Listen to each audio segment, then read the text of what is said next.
자, 오늘 이렇게 말씀을 보면은 그 요셉이 정말 하나도 결점이 없는 그런 그 삶을 우리가 이제 볼 수가 있습니다. 오늘 본문 말씀을 우리가 잘 읽었는데 마치 우리 요셉의 삶을 보면 이 잘 짜여진 이런 그 직물 또는 페이브릭과 같다라고 우리가 볼 수가 있습니다. 여기저기서 아무리 당겨도 정말 찢어지지 않는 어떤 그 요셉의 정말 삶이 이런 정말 페이브릭 같지 않나 이런 생각이 들어서 이런 이미지를 갖고 와봤습니다. 보디발의 그 아내의 그 유혹은 굉장히 거칠었습니다. 그런 공격에도 불구하고 요셉은 이것을 잘 막아냈습니다. 사람이 이제 그 죄의 유혹에 이렇게 넘어지게 되면 대부분 이제 누구를 이렇게 탓하거나 또 주변 환경을 이렇게 탓하기가 쉽지만은 요셉은 굉장히 이런 열악한 이런 죄악된 환경 속에서도 자신의 삶에 책임감을 갖고 이를 잘 이겨냈습니다. 막강한 화력으로 공격하는 죄의 유혹이 어떻게 요셉을 넘어뜨리지 못하였는가? 우리가 그 요셉의 삶을 통해서 우리가 배울 수 있겠습니다. 창세기 39장 7절을 보십시오. 그 후에 그 주인의 처가 요셉에게 눈짓하다가 동침하기를 청하니, 그러니까 보디발의 아내는 그 당시 27세로 추정되는 한참 그 혈기왕성하고 꽃미남인 그 요셉에게 성관계를 요구하였습니다. 처음에는 이제 눈짓으로 이렇게 유혹을 하다가 급기야는 이제 말을 꺼냈어요. Come to bed with me.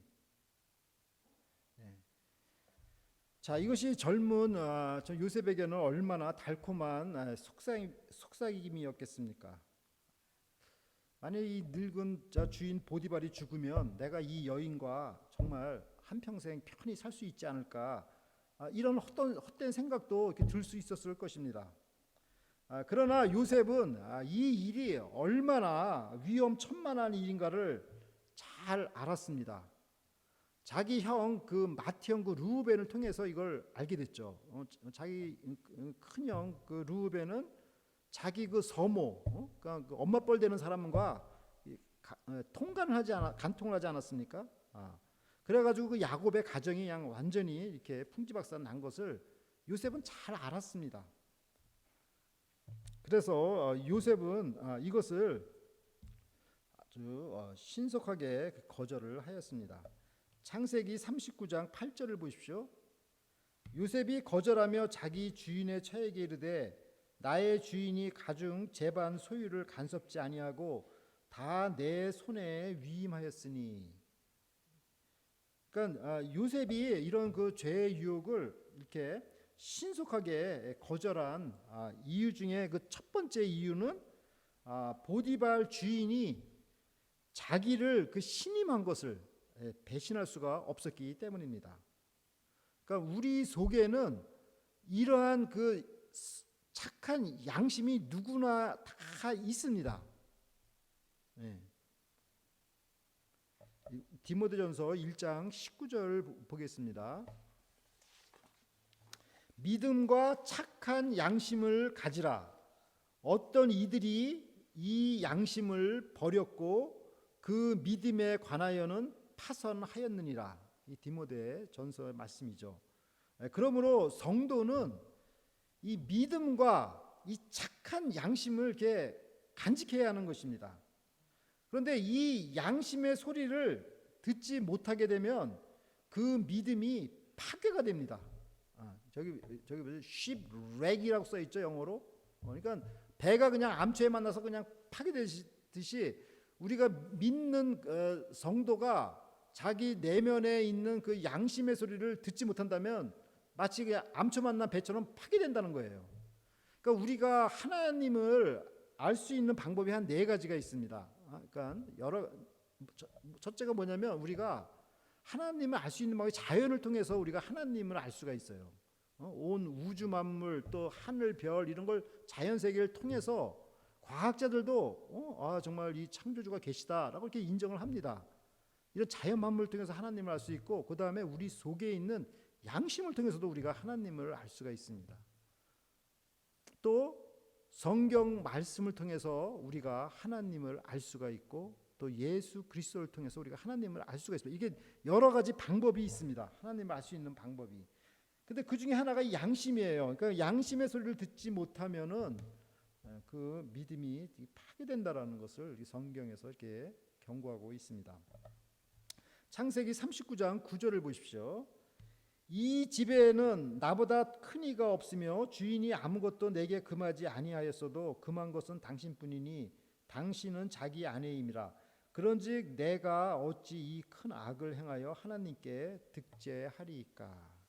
그러니까 요셉은 여기서 무엇보다도 그러니까 뭐 자기 자신의 어떤 그 뭐죠? 그 양심, 또 보디발이라는 그 주인, 또 그 가정 이런 걸 다 생각해서 죄를 범할 수가 없지만은 무엇보다도 가장 큰 이유는 하나님께 자기가 죄를 범할 수가 없다라는 거예요. 그래서 단호하게 이 유혹을 거절했습니다. 그러므로 우리가 요셉에게서 정말 유혹을 이길 수 있는 가장 그 효과적인 그 방패는 바로 그 하나님이라는 것입니다. 하나님. 그 이유가 무엇입니까? 신명기서 30장 20절 말씀입니다. 내 하나님 여호와를 사랑하고 그 말씀에 순종하며 또 그에게 부종하라. 그는 내 생명이시요 내 장수시니 여호와께서 내 열조 아브라함과 이삭과 야곱에게 주리라 맹세하신 땅에 내가 거하리라. 그러니까 요셉에게는 하나님이 자기의 생명이었습니다. 그러니까 하나님이 없는 세상은 생명이 없는 세상이랑 똑같은 거죠. 의미가 없는 거죠. 그러니까 뭐 내가 아무리 건강하다, 건강이 최고야 요새는. 그래도 그게 의미가 없다는 거예요. 돈이 최고다. 그것도 의미가 없는 거예요. 하나님이 함께 하시면 다 그것도 유용하게 다 필요한 거지만 하나님이 없으면 이게 다 필요가 없는 거라는 거죠. 재물, 권력 다 소용이 없는 것입니다. 왜냐하면 하나님만이 그의 생명이었기 때문입니다. 자, 그러므로 우리가 에덴 동산 뭐 이렇게 얘기하잖아요. 패러다이스잖아요. 근데 만약에 거기에 하나님이 안 계신다면 그게 정말 에덴 동산이 될 수 있을까요? 에덴 동산이 될 수가 없겠죠. 하나님이 계셔야 그곳이 에덴 동산이 되는 것입니다. 창세기 39장 10절을 보십시오. 여인이 날마다 요셉에게 청하였으나 요셉이 듣지 아니하여 동침하지 아니할 뿐더러 함께 있지도 아니하니라. 그러니까 여기서 이제 그 상대방의 유혹도 지금 만만치 않은 거죠. 매일매일 요셉을 유혹한 것입니다. 그러니 한국 속담에 10번 찍어서 안 넘어가는 나무 없다고 매일매일 이렇게 조르는데 얼마나 이게 마음이 흔들리겠습니까? 남의 말을 이렇게 거절하는 것도 한두 번이지 매번 이렇게 정말 거절할 때 이게 얼마나 요셉은 힘들었겠습니까? 그러나 죄는 죄인 것입니다. 요셉은 지혜롭게 이러한 죄의 유혹을 피하였습니다.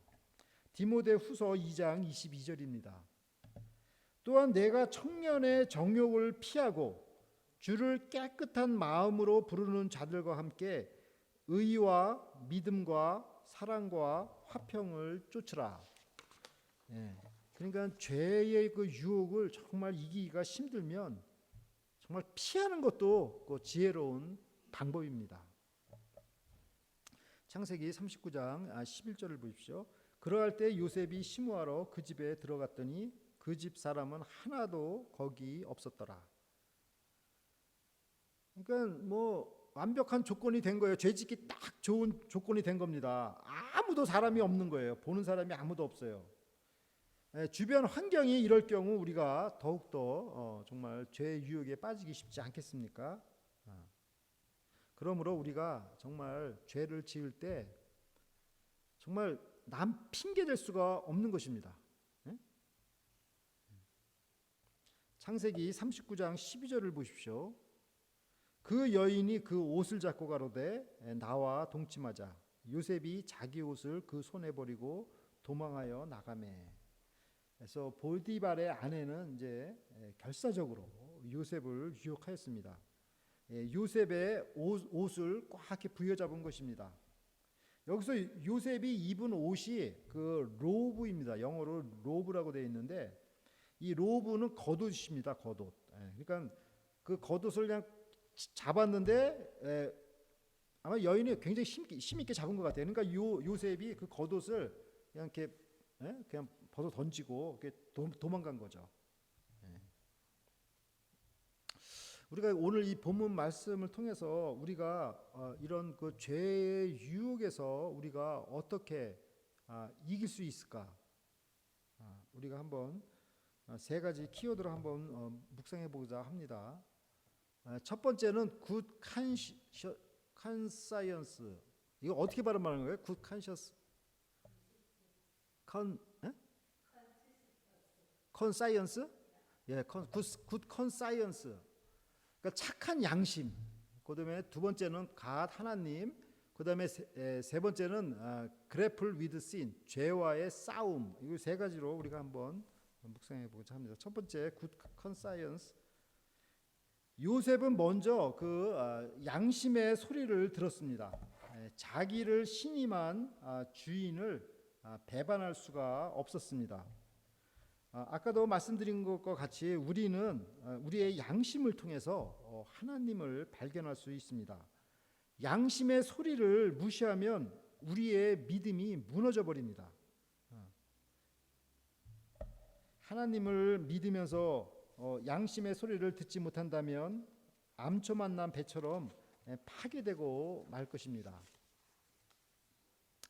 두 번째 하나님입니다. 요셉이 폭풍과도 같은 어마어마한 죄의 유혹 앞에서 벗어날 수 있었던 유일한 방패는 하나님과 함께함입니다. 그 외로운 노예 그 요셉에게는 가장 가까이 하나님이라는 친구가 있었습니다. 하나님이 없는 요셉은 생각할 수가 없습니다. 왜냐하면 하나님께서 요셉과 함께 하셔서 모든 일을 형통케 하셨기 때문입니다. 세 번째, grapple with sin, 끈질긴 죄와의 싸움입니다. 보디발의 아내의 유혹은 집요했습니다. 날마다 요셉과 성관계를 요구하였습니다. 사람이 이런 욕망에 사로잡히게 되면 나중에는 그 수치심도 없어집니다. 이처럼 죄는 끈질깁니다.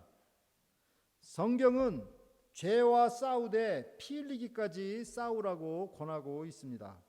그만큼 죄가 끈질기다는 것입니다. 이런 죄의 유혹과 싸워 이길 방법은 무엇이겠습니까? 사랑하는 라크로스 세수만 교회 성도 여러분, 요셉은 하나님과 함께함으로 엄청난 죄의 유혹의 세력에서 승리할 수 있었습니다. 이 세상은 성도들을 여러 가지 매체로 유혹하고 있습니다. 특히 인터넷이라든가 유튜브라든가 특히 스마트폰 또 물질 만능주의 이런 것들이 우리를 죄로 이렇게 빠져들게 합니다. 고독할 때 주님과 가장 가까이 있을 수 있는 시간입니다.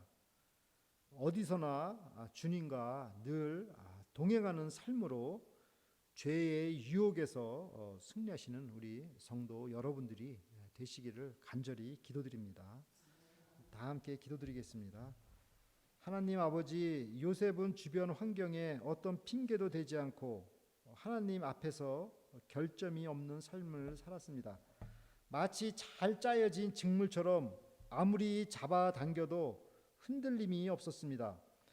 우리가 요셉과 같이 주님과 늘 함께함으로 죄의 유혹을 이겨 승리하는 삶을 살게 하여 주시옵소서. 주님께서 주시는 생명이 풍성한 삶을 살게 하여 주시옵소서. 감사드리며 예수님의 이름으로 기도드립니다. 아멘.